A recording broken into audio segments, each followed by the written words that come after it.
lebih tinggi dari Albert Einstein, beberapa tokoh yang sangat terkenal pintar di dunia, dia lewat. Coba saudara Google lihat siapa yang IQ tertinggi, dan orang yang punya IQ tertinggi dia bilang begini, saya percaya bahwa sesungguhnya Yesus itu benar-benar adalah Tuhan. Nah memang dia nggak bisa dijangkau oleh pikiran kita, dia nggak bisa dijangkau oleh logika kita. Makanya di dalam pengajaran kekristenan, Tuhan yang kita sembah bukan kita yang mencari dia, bukan. Ada nggak ayat yang bilang carilah Tuhan? Ada nggak? Ada nggak? Ada. Ada. Tapi saudara tahu pengertian kata carilah Tuhan? Saya mau kasih tahu, bukan Tuhan nggak ada. Ini lebih kepada membangun hubungan dengan Tuhan. Karena memang Tuhan sudah bekerja lebih dulu. Artinya bagaimana supaya seseorang dia dekat dengan Tuhan, lalu dia menikmati dan mengalami Tuhan. Bukan mencari Tuhan yang seperti dalam tanda kutip bahwa dia sedang berada di dalam keadaan yang tidak jelas. Makanya Tuhan yang kita sembah, dia Tuhan yang kita agungkan, dia yang datang cari kita duluan. Adam dan Hawa jatuh ke dalam dosa, mereka kehilangan kemuliaan Allah. Yang cari duluan siapa? Tuhan. Tuhan. Lalu Tuhan memberikan pengajaran tentang pengorbanan kepada Adam dan Hawa. Jadi Tuhan dia sendiri yang datang menyatakan keberadaannya. Tuhanlah yang memulai menyatakan kepada Kain dan Habel, ketika pada akhirnya mereka harus memberikan persembahan kepada Tuhan. Yang punya Habel diterima, yang punya Kain tidak. Tuhanlah yang menyatakan keberadaannya kepada Nuh. Tuhan yang menyatakan. Dan kalau Tuhan menyatakan keberadaannya, dia menyertai dengan janji. Dia menyertai dengan sebuah komitmen yang harus diwujud nyatakan oleh manusia itu. Dan setiap kali Tuhan menyatakan keberadaannya, saudara tahu, eksekusi janji itu benar-benar nyata dan terjadi. Waktu Tuhan menyatakan kepada Nuh, Alkitab bilang apa?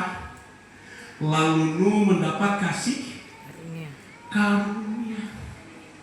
Waktu Nuh mendapatkan kasih karunia, Tuhan memberi pekerjaan yang bertentangan dengan kekuatan IQ.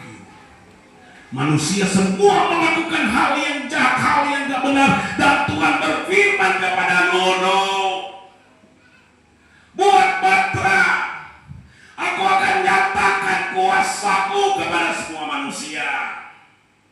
Sampaikan pertobatan kepada mereka.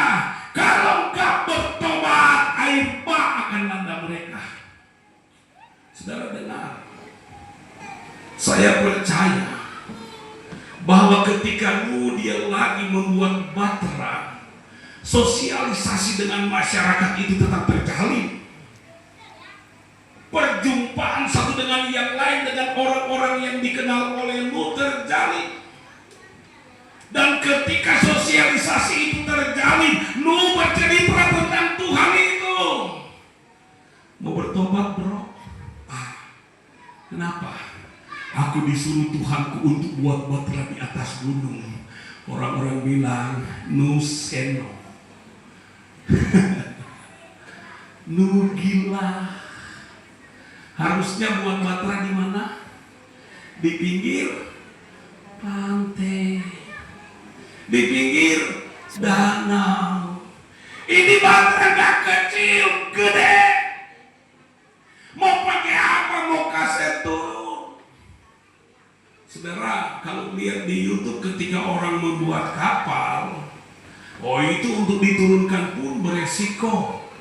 Ada kapal yang melakukan akan diturunkan ke laut, tiba-tiba terjadi oleng dan dia pecah patah. Ada. Karena dipengaruhi dengan beban, keseimbangan mungkin pada akhirnya tidak teruji, terjadi kerusakan. Makanya pada akhirnya dibaharui, lalu muncul ide cemerlang menggunakan balon udara.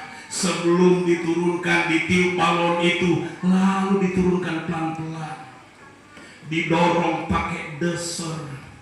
Nah, ini baterai yang lu buat lebih besar dari itu, tapi anehnya di atas gunung. Tapi dengar, ketika Allah menyatakan keberadaannya, Allah tepati janji itu kepada Nuh, dan air bah itu terjadi. Ketika Tuhan menyatakan kepada Abraham lagi di mana? Lagi di Ur Kasdim, ada bersama dengan papa mamanya. Mereka gak kenal Tuhan, tapi tiba-tiba Tuhan datang berkata, Abraham, aku Tuhan yang ciptakan langit dan bumi. Keluar kau dari negeri. Abraham tanya, terus apa Tuhan? Tuhan bilang, kalau kau keluar, aku kasih kau keturunan. Saudara dengar, waktu Tuhan bilang kasih keturunan, sotua sayang. Sarah sotua, Abraham sotua. Alkitab berkata Sarah so mati. Nggak mungkin mau melahirkan. Tetapi dengar, kalau Allah sudah menyatakan keberadaannya, Allah punya tujuan. Pada akhirnya tepat waktu firman Allah berkata jelas sekali, Sarah mendapatkan anak dikasih nama Ishak. Lalu Tuhan menyatakan lewat keturunan Abraham terjadi. Datang kepada Yakub semuanya itu ditepati, datang kepada Yusuf semua itu ditepati, dan Tuhan memanggil Musa. Waktu Tuhan memanggil Musa, menyatakan keberadaannya yang Alkitab katakan terjadi di Gunung Horeb, Tuhan berkata, Musa, keluarkan bangsaku dari Mesir. Aku menyatakan